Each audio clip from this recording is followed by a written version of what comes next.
amendement dans ce sens qui permet de lutter contre... La parole est à monsieur Alain Suguenot.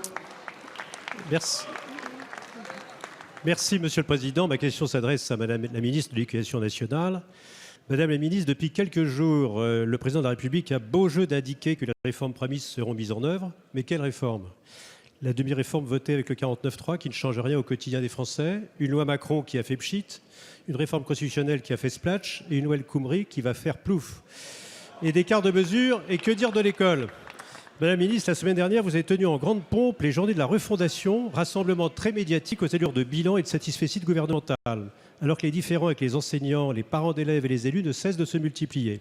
Je ne parle même plus de l'échec des rythmes scolaires souligné par un rapport d'inspection générale, finalisé depuis plus d'1 an, mais toujours non publié, qui semble s'être perdu en chemin.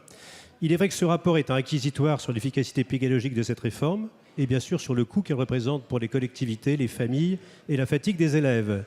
Vous connaissez le trouble que cause également la réforme des collèges. Il est vrai que pour beaucoup, vos réformes sont destructrices. Vous n'avez de cesse, Madame la Ministre, de vous battre contre tout ce qui représente l'éducation et l'enseignement traditionnel, comme si vous souhaitiez un monde sans mérite ni autorité. Madame la Ministre, les journées de la refondation ne trompent personne. Nous avons bien compris qu'il s'agissait d'un plan de communication. Ces journées ont surtout évité un certain nombre de sujets structurels qu'il est pourtant urgent d'aborder, comme le positionnement central de l'enseignant dans l'école, la réforme d'un ministère complètement coupé des réalités et la montée en puissance inquiétante du communautarisme. Ma question est donc simple, Madame la Ministre. Quand allez-vous enfin aborder ces vrais sujets?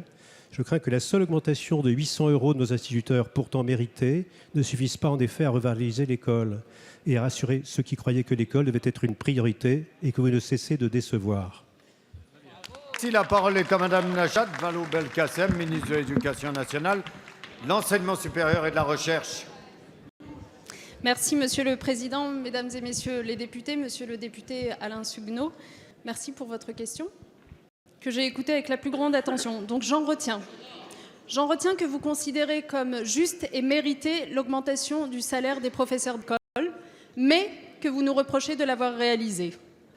J'en retiens que vous estimez que ces dernières années, l'école française a été dévalorisée, mais que dans un fâcheux trouble amnésique, vous oubliez que c'est d'avoir détruit 80 000 postes dans l'éducation nationale, sans compter la formation des enseignants, et d'avoir préféré le curé à l'instituteur pour transmettre les valeurs aux élèves qui l'a dévalorisé.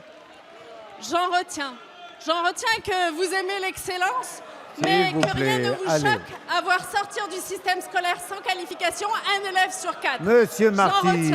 J'en retiens que vous aimez le mérite, mais que rien ne vous choque à voir le déterminisme social l'emporter 100 fois plus que le véritable mérite dans notre école actuelle.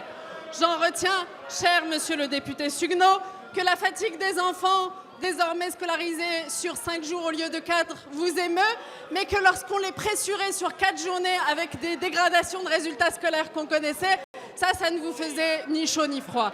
Bref, monsieur le député Suguenot, j'en retiens que votre raisonnement, s'il faut l'appeler ainsi, manque cruellement de cohérence, de lucidité et de bonne foi, et j'en suis sincèrement désolée.